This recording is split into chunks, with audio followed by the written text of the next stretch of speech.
Tricia, did you want to move him up? It doesn't matter. Yeah, we can, if you would do right after your report, that's fine. Just want to make sure. Please stand for the pledge of allegiance. I pledge allegiance to the flag of the United States of America and to the republic for which it stands, one nation, under God, indivisible, with liberty and justice for all.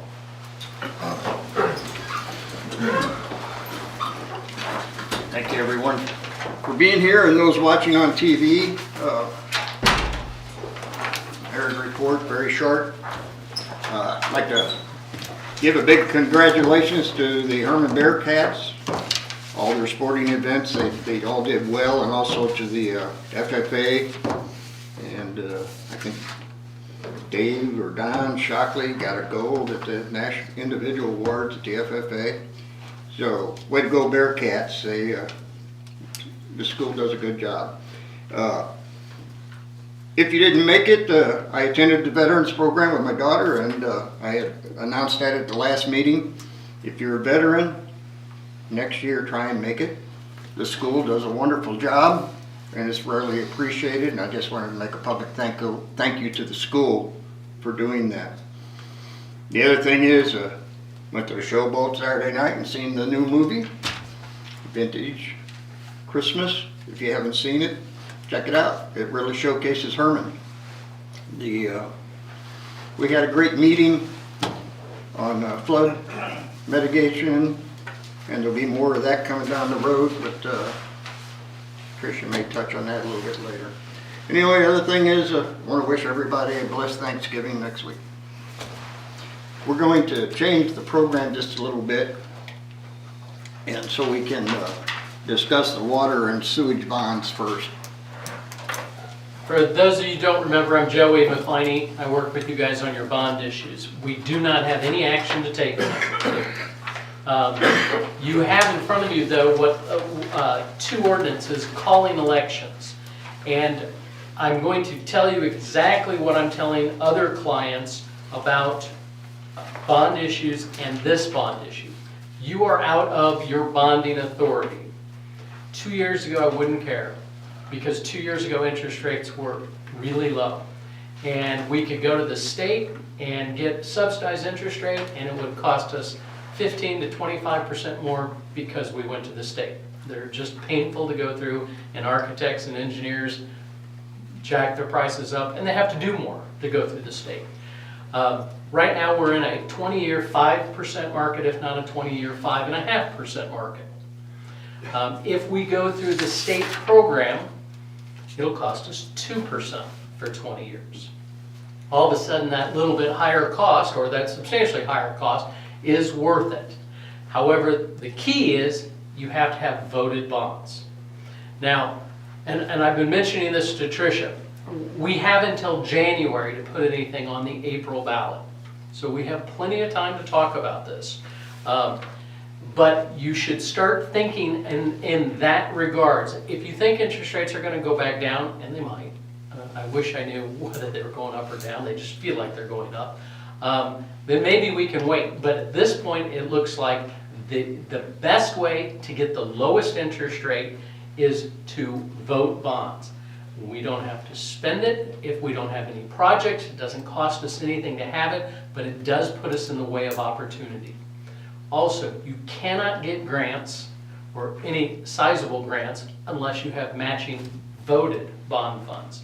Now, the city can borrow anytime they want, literally anytime they want. I can go to the market with Hermann, Missouri bonds, and it wouldn't be a bond, it would be a lease. I can go to the market anytime I want with this Hermann, Missouri lease, which will look and act just like a bond, and it'll be readily acceptable. The difference will be it takes us from a voted bond at 2% through the state program, only for water and sewer, to a unvoted lease at 5 or 6%, somewhere between, say, 5 and 6%. Now, why do I mention that? Well, because you can borrow anytime you want. The message I would recommend to the community is, let us borrow the least expensive way possible. There are things that must be done. One of them is the the lift station. That lift station can be done with sewer bonds. Now, the reason is because it's stormwater mitigation. It just happens to be flood mitigation as well. So we can do that. SEMA will give us money if we provide matching funds. I don't know how much, but it sounds like a really expensive project. My recommendation, vote sewer bonds with the idea that SEMA, and ask SEMA how much money they're going to give us. We'll know.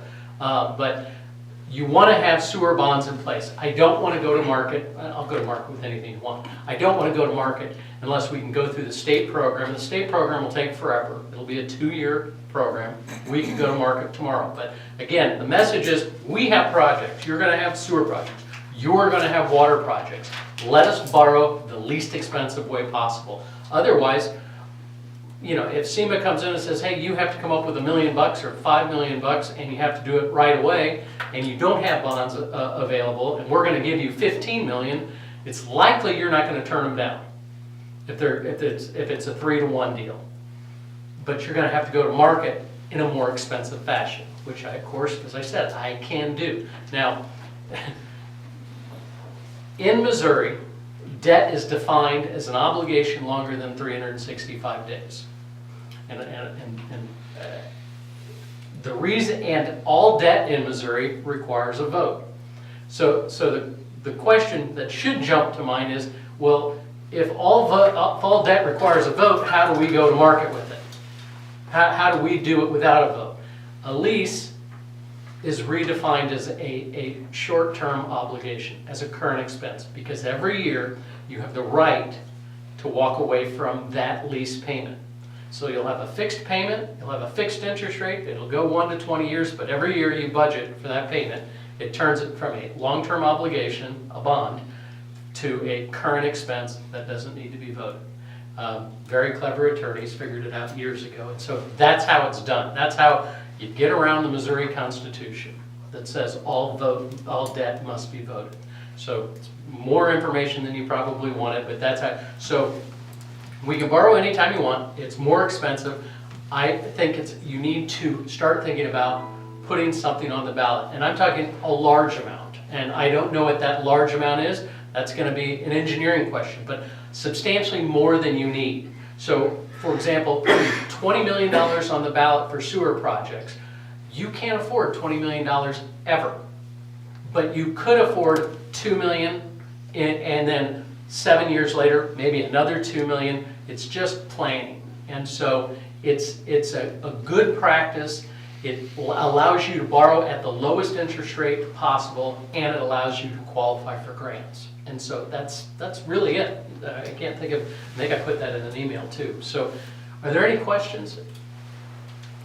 Does putting a large number like 20 million on a ballot, even though we might only need 2 at a time, scare off voters? It will scare off some voters. That's why you need voter informational brochures and you need public meetings. And you don't need a lot of public meetings, but maybe 2 before the election, explaining here's what we're trying to do, especially when you're saying we're trying to borrow at the lowest rate possible. So maybe 20 million is too much, but 10. City of Odessa, about the same size as you guys are, they put 24 million on the ballot. The only thing I would caution you about is don't tell your engineer. I hope he's not here. Don't tell the engineer how much money's there.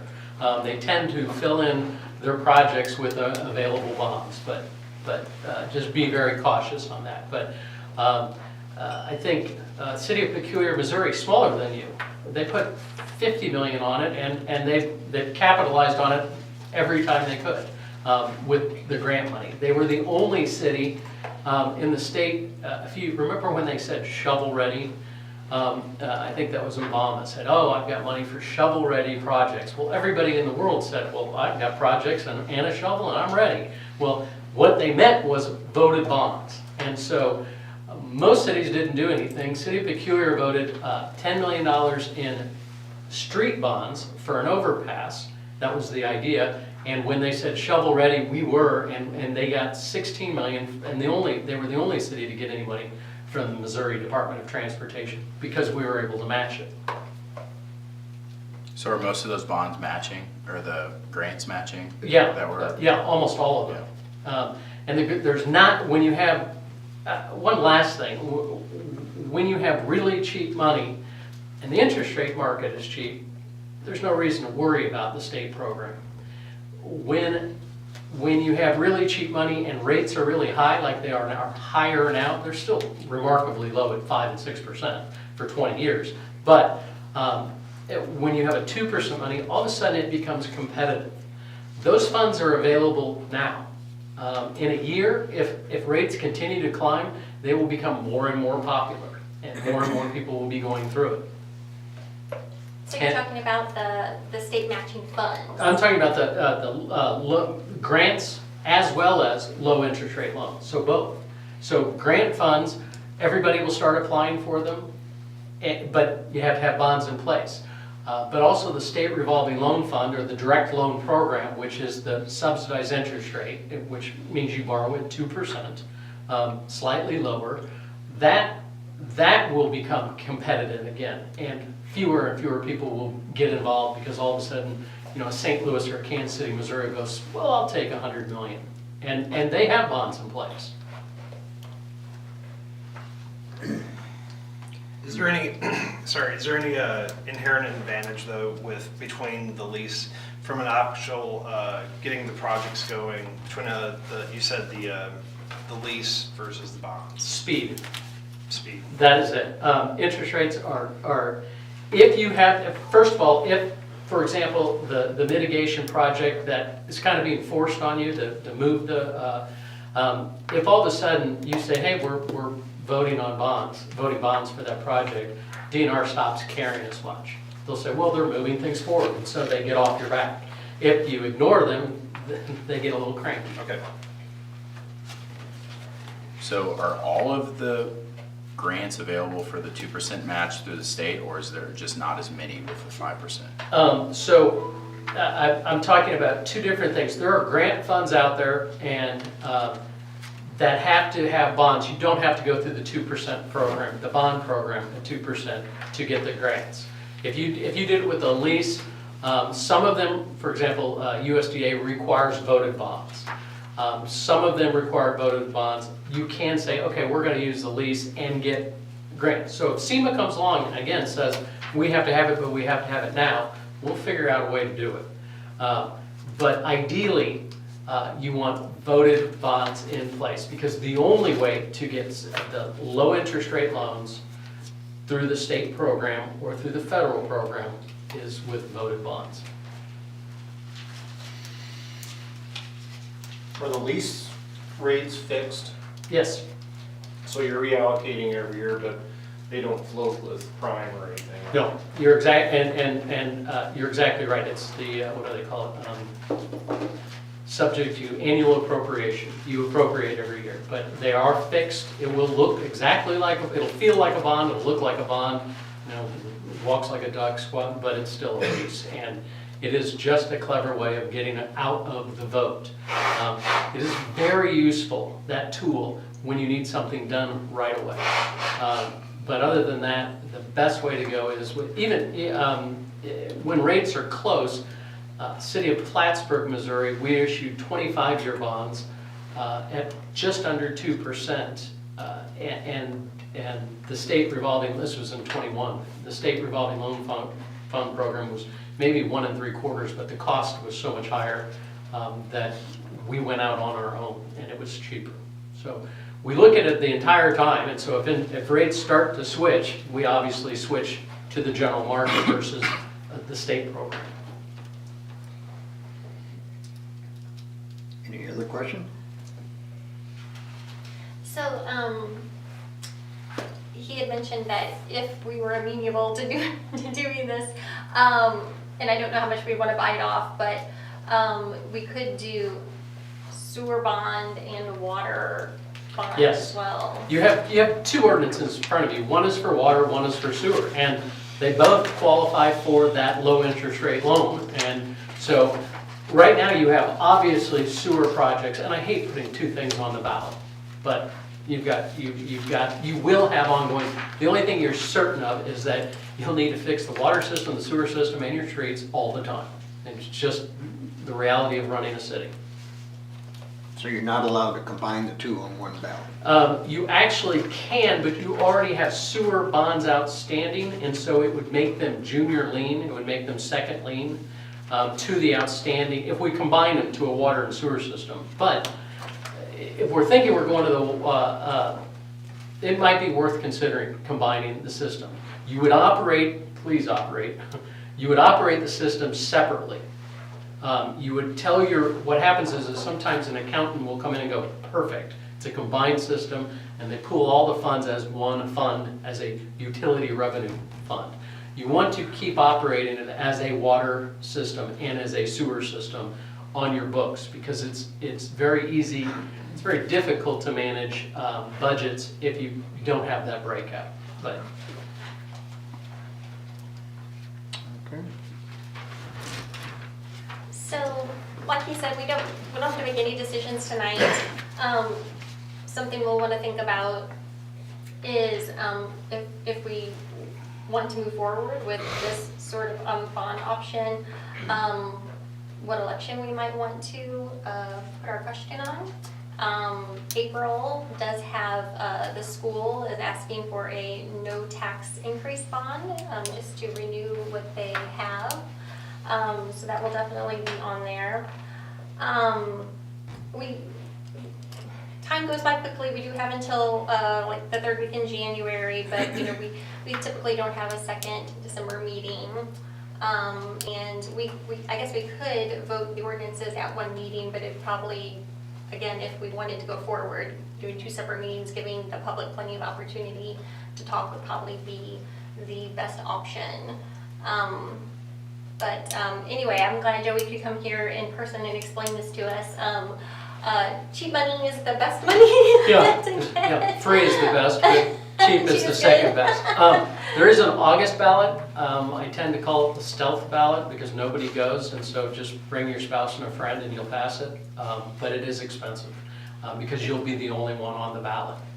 And so you'll have to pay for the whole thing yourself. So April will be the least expensive, probably. April and November will be the two least expensive ballots in 2024. Are there, how uncommon is it for municipalities to put things on a November ballot? No, it's very common. It's common? Yeah. It is all the time. And no really strong pros or cons? No. The only con out there is when you go on a February or August ballot. People get a little upset. Well, we didn't know about it. Well, we published it and we put out voter informational brochures and we had public meetings, but nobody voted except you and your spouses and your friends that you talked to them. It might be more advisable to go to the August one since the school has their bond issue on there too, because then there's, Right. No, and I mean, you're exactly right. It's the school will say, hey, come on, we're putting something on the ballot, help us out here. Don't put it on the ballot. They don't want competition. right, okay. Does a larger voter turnout, more than likely being the presidential election next November, does a higher voter turnout typically help bond issues or hurt? It depends on the bond issue. For example, you have the no tax, which it could be called, we're not going to reduce your tax school bond issue. That that probably would be fine in anyone, but if all of a sudden we came and said, hey, this is going to bump your, it won't be on the ballot, but it'll explain that we'll keep revenues high enough to pay our revenue bonds. But if when we are telling them, we're saying it's going to cost everybody $15 per month per connection, it's not going to pass. People are going to say, whoa. But if we say, hey, we're going for 50-cent dollars because SEMA's going to give us half the project, people tend to vote for it and like to hear that. And so it really just is the message.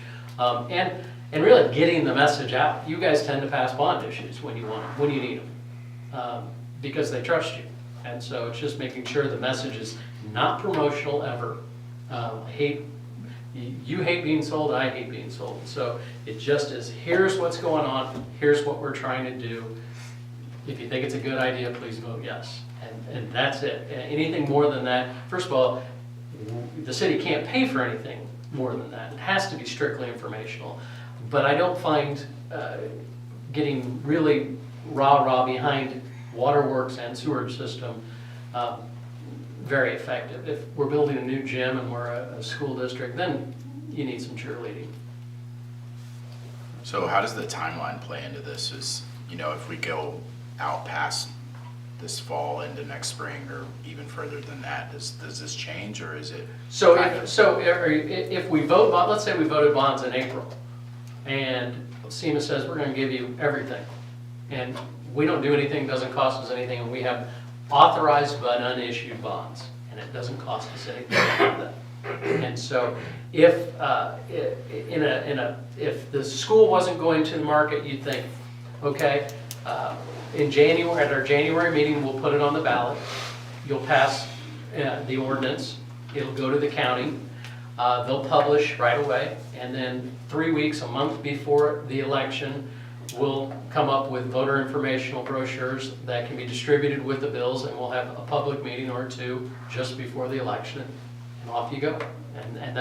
And then we don't borrow until DNR tells us to borrow, until they say, hey, we need this, or DNR is saying that project needs to go. So it's likely, if we're going through the state revolving loan fund, and engineers hate to hear this, but it'll be, let's say we pass everything in the spring, it'll be 2 years before we start going to market. So this is long-term planning.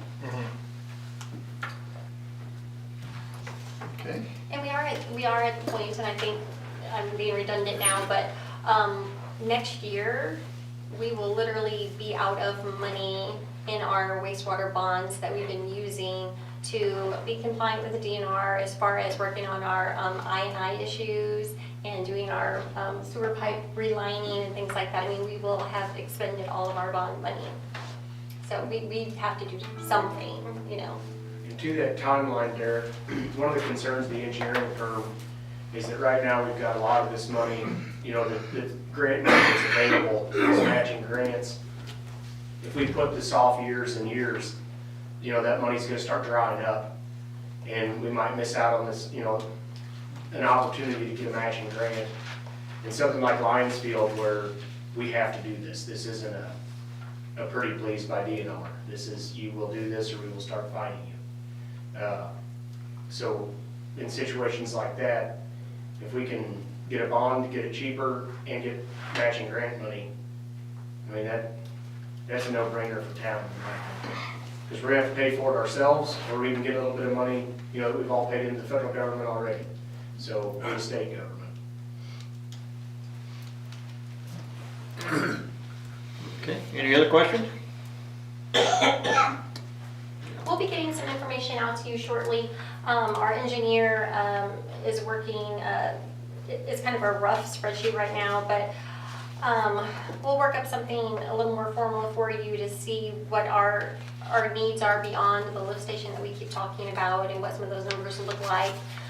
Again, the water, that's water bonds, that's something we can discuss further, rather than that's something you want to tackle now, but we could at least get you a list of needs. And that need list is dynamite, because, some of it will not have to be done right away. Some of it you put off for 100 years at this point. So it's great. But if all of a sudden he says, okay, you literally on the water side have $7 million worth of work. Rest assured in 4 years, that 7 will turn into, because of inflation, will turn into 10. So asking for 15 million is not an unreasonable amount, as long as you explain it to the voters. Here's why we're doing it this way. Grants and low interest rate loans, and we're anticipating some inflation, but we only spend what we need. We only borrow what we need. Thank you. I really Okay, appreciate it. thank you for your time, sir. Oh, my pleasure. Okay, we'll move on to city administrator report. So I think at our last meeting, I was kind of teasing that we had kind of been informally told that we were going to get the TAP grant, and they have made that formal announcement. And so we did. We received the TAP grant for the sidewalk program on the 200 block of East 4th Street and the ADA approaches and some of those bad spots on the 100 block. So it's an 80-20 grant, and the state is going to give us $232,000 for that. We also received in the same week, we got the formal notification that we received the TEEP grant as well. That's a much smaller grant, like $12,000, but it's for an engineering study for our flood route streets. Ballpark lighting. So, as you recall, we've had a grant application submitted for that. Getting close on 2 years through the Federal Land and Water Conservation Grant, a year and a half. We are in the final stages of that, and got a call last week that our project, as well as many others in Missouri, got flagged by Osage Nation for required archaeology monitoring during our excavation. So trying to work out that little hiccup, and hopefully it won't do anything to delay the project, but I'll keep you posted.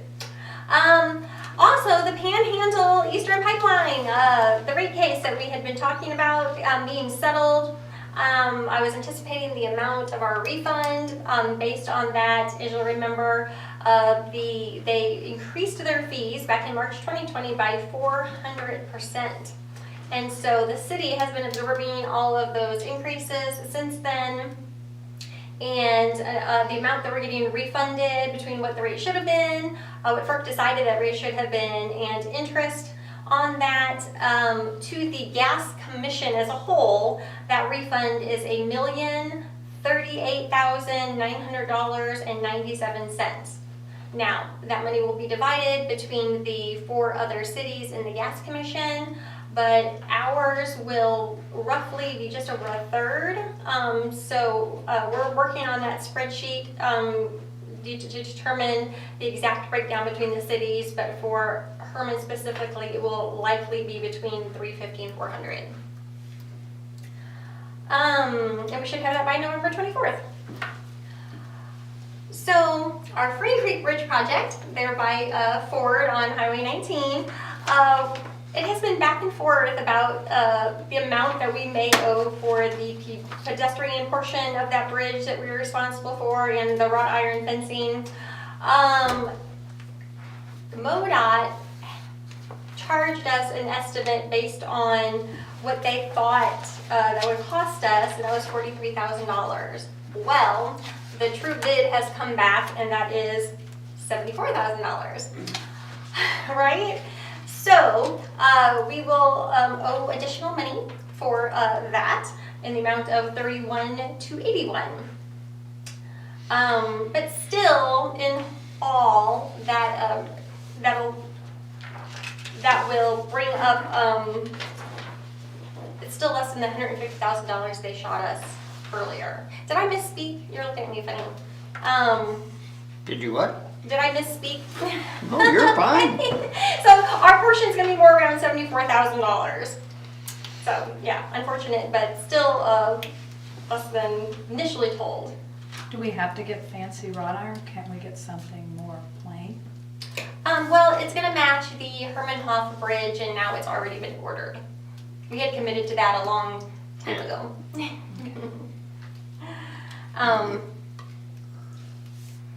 And dispatch went live on November 1 with 911 Central taking our calls from 6 p.m. to 6 a.m. I've touched base with a number of people, our people, 911. I've reached out to fire and ambulance. Haven't heard from ambulance yet, but it's working. Everyone seems to be saying that, it's fine. Like anything new, there's always a few little bugs to work out initially. But as far as the equipment working and the communications coming through clearly and the transfer going smoothly from our dispatch to their dispatch, that's all going well. Last meeting we talked about the potential de-annexation request for Mr. Hubbard. We have confirmed that he will be at our next meeting here with his application and to make his request to you all in person. And I have been working, did make contact with the loggers like I had told you all, and I've received some preliminary information as we look at hopefully increasing that to be more competitive. And I really want to study and kind of digest that information, and then I'll get back to you with a recommendation. The foundation repair in the community center has been a little bit of a debacle. So this building, the wiring is in the floor, not the ceiling, to everyone's chagrin. So as they were drilling the holes for the piers, they very unpleasantly found some electric lines. Then they went to do the foam injection. They found a water line. So everything's repaired. And what they've done is good and has raised some things back up. What they have not completed is the work on the porch. So I had emailed you, I think the middle of last week, asking for some cursory approval for the addendum for 4 extra piers under the wall that abuts the front porch. They are going to hold off on that because when they went to do the piering under the 4 pillars, they discovered that another company had already put piers there back in 2017 and they have failed. And the brick pillars are sitting on crumbling cinder blocks. So they dug the holes and they went, this is bad, and they filled the holes back in. And they're sending it off to a structural engineer that they work with who is accustomed to the type of work that they do and want to get a very professional opinion on how to proceed with that. Because that whole porch system is tied in, there's concrete panels is what is the ceiling over this whole building, and it's all tied together. So it's not like the roof on the porch is anything separate. It is tied into the structure. And of course that's tied into the pillars and the front wall, and it's a whole thing. So we'll see what that all is going to entail. We'll of course get second opinions. I'll send it to Archer, our firm, to their structural engineer as well. Of course, bring it to you all. I hope it's not, but I keep hearing like cha-ching in the back of my head. Is there any recourse with the company who installed the piers in 2017? I'm going to take up the paperwork and see if I can find anything on that. Yeah. So that is a to be continued. But the community center itself is finished. The kitchen is done. We've just got to get it all put back together and cleaned and in working order. Port Authority. So last week I reached out to Steve Etcher just regarding, what are next steps? Are we getting ready to assemble the board? And he said that he had just met with Montgomery County on that Thursday, and they are looking for dates to schedule like an introductory meeting for potential board candidates to explain the initiative to them. And once that meeting gets set, he's gonna let us know, and then we can send our potential interested parties who might want to serve on that board to that meeting. So be thinking about that. And those potential people have to be citizens, not public. Thank you. They have to not be. public figures, correct? They I can't mean, be. They none can't of us could be do that. any elected official. It can't be me because I'm. You have to be a Hermann resident and a Hermann voter. Okay, so when you're thinking about people to ask, they have to meet that qualification. Okay. Utility workshop. Susan had actually, and maybe some of you too, had suggested that maybe before winter comes that we should do a kind of a utility billing. Maybe not even a workshop, but like a community engagement meeting or something. just because there's always a lot of confusion around reading bills, people will call, they'll get their utility bill, which has, potentially gas, electric, sewer, trash on it, and they'll call it their electric bill and then compare it to their neighbor, across the river. And that's completely inaccurate. And then, that kind of disinformation ensues. So a lot of that falls on Jesse.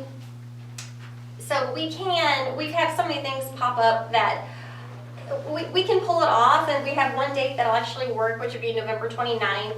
It'll be pretty simple, nothing fancy. It'll be Jesse just talking to people and explaining things.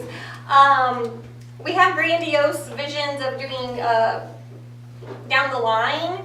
What I'd like to do is create some sort of video or graphics or something that when, because so often, these things will go on Facebook and somebody will put something completely inaccurate on, and then everybody will start answering that and thinking that's true. And I would love to be able to answer from the city of Hermann and say, with a link, and say, hey, go watch this snippet or this video, or go, read this, piece of information, as a way of getting out the accurate information. So that's what I'd eventually like to do. But if you want to do something now, it's going to be pretty basic. It'll just, like I said, it'll just basically be Jesse, and maybe Carol can have some input on reviewing how you read your utility bill. I wouldn't expect it to take 20 or 30 minutes. He could do he's pulled together a bunch of rate comparison information. If you'd like him to share that, that could happen as well. So do you guys see any value in trying to do that this quickly, like on November 29th? Or do you want to put it off till we can do something a little more professional? What do you think? The reason I like doing it now is because everybody's going to start getting their utility bills and may be shocked, maybe not, but.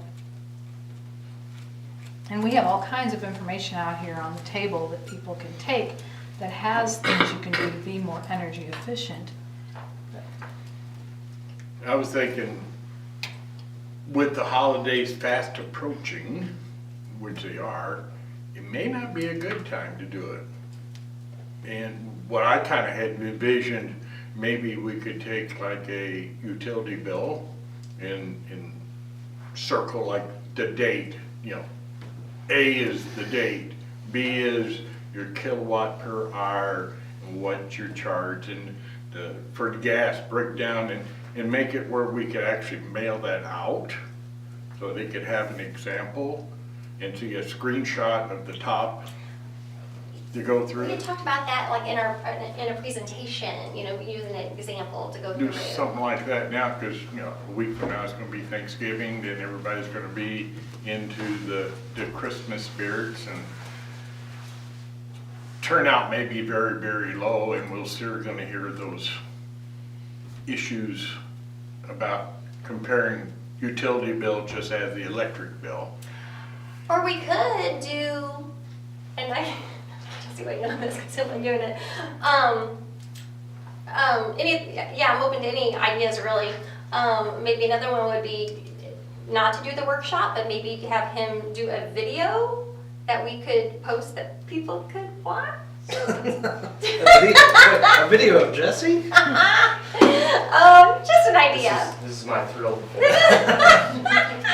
He's actually very good at making these presentations and explaining the utilities. He is very good at that. Off video.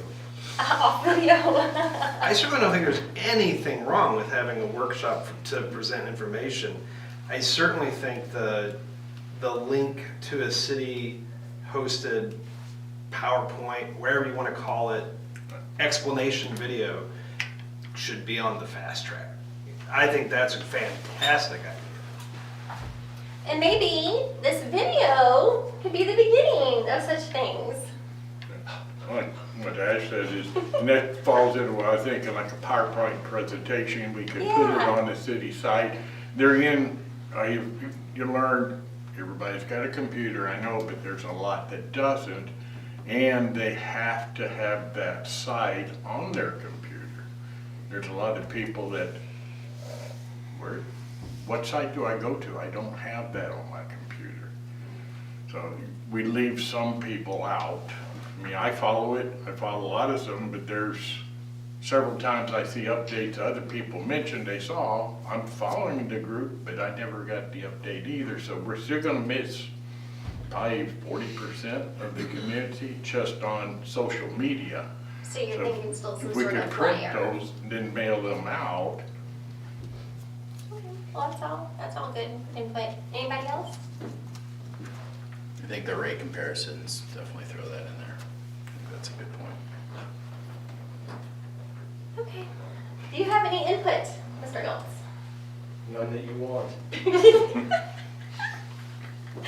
gonna have the floor here in a moment, so we'll let him say his piece. Okay, thank you all.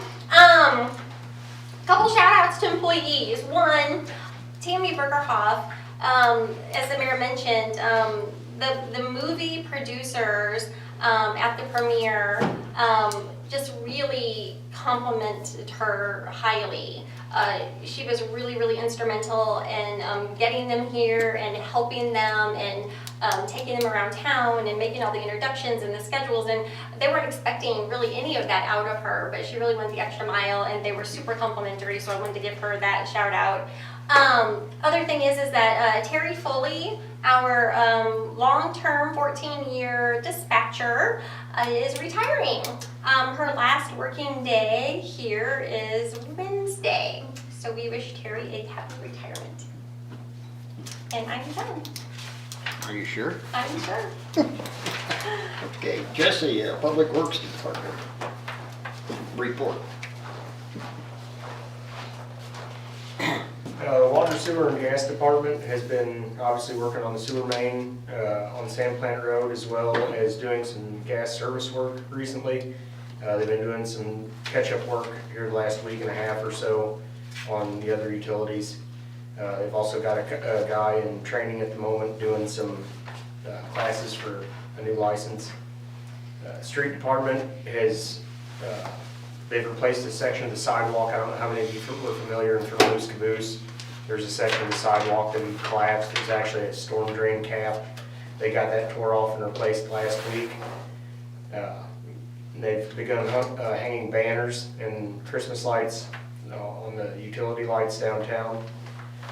The electric department has been working alongside on Sandplant Road. We have electrical service and it's energized to the new apartment / guest house, whatever it'll be for sure, and that's all hot. We got in the transformer from Zydeco. I don't know if you guys remember passing that, whatever, a year and change ago, but we finally got it. So as soon as we have time, that'll be going in. Parks Department has been working on their new pump house for the pool and doing their regular fall maintenance for the season. Any questions? All right. You good to go. Thank you, sir. Okay, we have no public comments, correct? Correct. Old business? Any new business? So we have in your binders the draft tree commission ordinance. And we have a couple representatives here for questions if we have them. Can we go through that? We can. Okay, so what you have here is the top page was Dave starting to work on some verbiage for the membership formation. What's behind that is the tree commission's comments of changes that they made in the following red line version. So there's really only two major things. We'll go through it all, but there's really only two major things here. One, they're changing the distance of the trees to the curb. That's in there. And the other one is they want to expand the size of the board. So I've talked to John about this, and so most of our all of our boards in the code have the number of people or like up to, or the size of the board in the code. And then it will say whatever the parameters are, the requirements for membership. All of the boards have parameters except for the Arts Council, which, they're not making consequential decisions for our residents. But all the other ones, you have some sort of restriction that most of them have to do with residency. So I was talking to the mayor, talked to Dave a little bit about it, and just the mayor thought that the verbiage should be included in the code itself, being clear, like all the other boards and commissions do, what the parameters are. And so you can see here in the blue on the top, it used to say that you had to be a resident, property owner, or member of the garden club. So the mayor, don't let me put words in your mouth, but I think you wanted it to keep it residents, and or property owners. And this member of the garden club, remind me, John, if you wanted to keep that in there or not. Do we have any members who that fits right now? Well, I mean, the garden club's the one that really got started, the tree board, so they put that in there. We were looking for something more, I thought, like school district or within 10 miles or something like that, because we have some people with good expertise live just outside the city limits. Yes, which is why our suggestion, I'm sorry, I got it here, but I didn't say it, was that maybe it should say that the majority of the members of this board have to be residents and or property owners. Because they do have two very valuable members of their commission that have a lot of knowledge in the area that live just outside the city.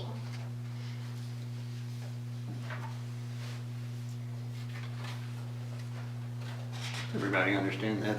In other words, So Dave's suggestion here was at least 3 of the board members shall be residents or property owners. But what do you think about it saying something about the up to 7 part, making that clear, and then saying that a majority, then that would change that 3 to a 4. Right. We should want to expand to 7. Is that correct? Yeah, we wanted it 5 to 7. We're getting, You've we're got hopefully 5 going to now, start right? doing, right, we have 5. Okay. We're hopefully going to start doing a lot of work and we need more help. Can it be written like that? Written be between 5 and 7, or do they need to pick a number?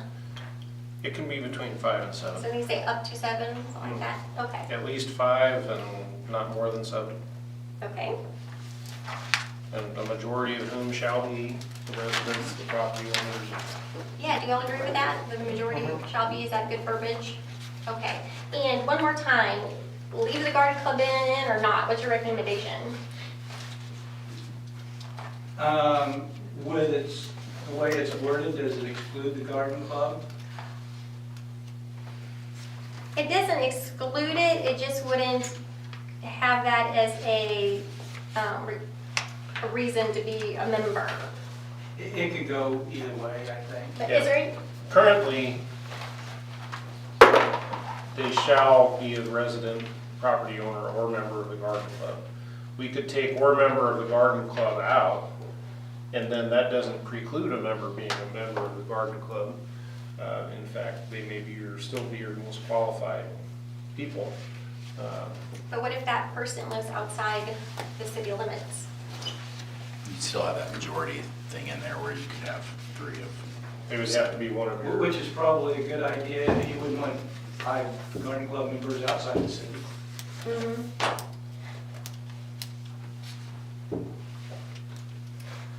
I think if you're going with the majority of being comprised of residents, I don't think garden club is necessary. Yeah, that makes sense.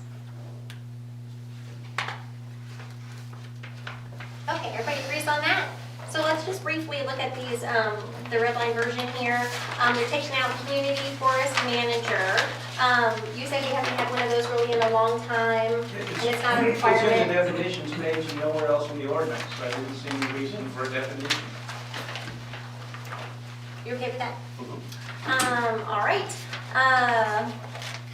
Then on the next page, there it again, it's addressing the membership, which we just clarified.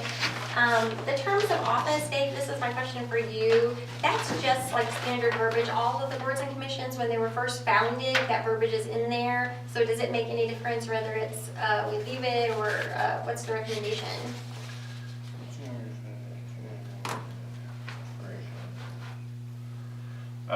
You can strike what's stricken there and just say Okay. member shall serve for a term of 3 years. Okay.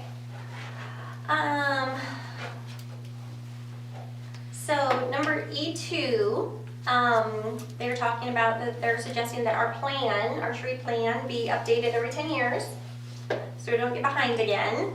Number 3 there, the management plan shall be supported by a tree inventory of the Hermann Park and Street trees. The inventory shall include the location, species, diameter, condition, care, needs, and recommendations for the existing trees and recommendations for the available planting spots for new trees. And implement as funding allows the city tree management plan is approved by COA. I think that's a good way of putting it. Do you all agree with that? Okay, you skip over, So E3 is a complete add-in, correct? It's not striking anything, we're adding that into it. yes, that's correct. Do you have that in front There of you? was a call for a management plan in there, but I think I left that verbiage in and then just added to it.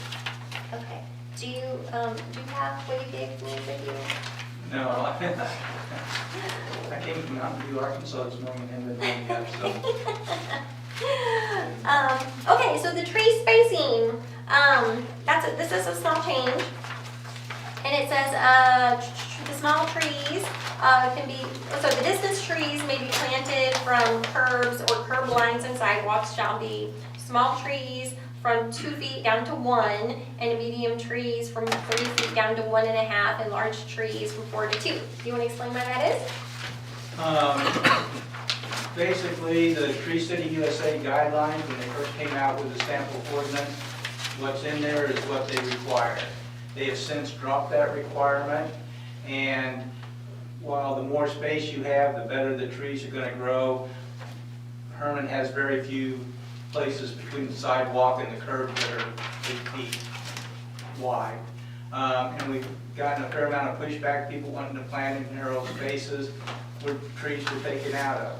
So since the Tree City USA requirements dropped that, we thought we would cut it in half so that more trees could get planted between the curb and the sidewalk.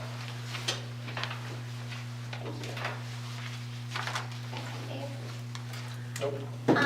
So unless you all have changes or questions on this, then we'll present this to you at the next meeting in a clean form for you to vote. If that space is shortened, is there more chance of damage to the curb in the streets? Yes. There's more chance of damage to the curb and the streets, and there's more chance the trees are gonna have to come out quicker, that they won't be quite as healthy. What you have to think about too is what we see today, we didn't have a tree commission, and they planted the mighty oaks out there that can't survive in that small distance. When these gentlemen know what tree to plant, that is a sufficient enough room to allow for roots growth and tree to go up. But They're- if we're they're on putting it. new streets in, I don't know how long these trees would last. I have to go in and tear them out. Have people mad at us because we're taking trees out. You want to feel that? I think that the selection of species is really critical, because if you put a small tree in a small space, the probability that it's going to cause problems is going to be minor, and the probability that tree will thrive is quite good. So it's a matter of selecting the right tree for the right space. So how will all this information be available? Will it be on our website, or is there like a database that we can go to, or? We can put it on the website, and when somebody comes in to plant a tree, they fill out a form, and then it comes before the tree commission. Right, and we're only talking trees on public property. And there is a book that has a list of recommended trees to be planted for the various sizes that go in there. You know, if you're planting a big oak in, you know, a 4-foot space, it's gonna be 60 or 80 years before you have to worry about it really affecting the sidewalk, so. That will be a problem for somebody, but not for you, I don't think. And what can happen between now and then? So and actually I didn't really know this. So if a person shares on their property an easement with the city, if they're planning on planting a tree in that space, that shared part, they have to come in and fill out an application. That's what they're supposed to do. Okay. Not very many do, and I know we tried to get that on the website, but it's something that probably needs to be reiterated. There also are a number of cutouts where they did plant trees downtown that, I don't know, there's maybe 2 out of 20 left that have a tree in them or something. And we are gonna try and get trees back into those spots. Okay. So I think the biggest thing to all this is just what Clark said, the type of tree that goes back in there. Personally, I don't want to see any oaks in a 4-foot spot, because I know it won't be anybody in this room's problem 80 years from now, but it will be somebody's, and as being that somebody regularly, I don't wish that on anybody. So I think we need to put the right tree in the right spot. If we can put small, trees that aren't going to be problem causing, if we have to replace small trees every 20 years, in my eye, that's better than having to replace big trees, a curb, a sidewalk, a street every 80. But that's the thing, is these guys have the authority to make those decisions on public property. So, we can make sure that the right trees go in the right spots there. And as we're doing on 4th Street with this sidewalk grant, moving that sidewalk all the way to the curb line, that opens up the spot in the back of the sidewalk. So then you can plant your big bur oaks and your big trees and not have to worry about that. Yeah, our concern is if you look at the canopy cover of Hermann 30 years ago versus now, well more than 50% of the canopy cover of trees is gone. And if that trend continues, we're known for beauty, picturesque, and so we need to get some trees back some way. Okay. Anybody have any questions? I want to thank you gentlemen for coming and giving us your time and thanks for what you do. Thank you. So this will be on the ballot next time, right? Or for us to vote on next time? Okay, I'm good. All right, move on to ordinances. All right, the first on the agenda for this evening is bill number 2023-37 for first reading.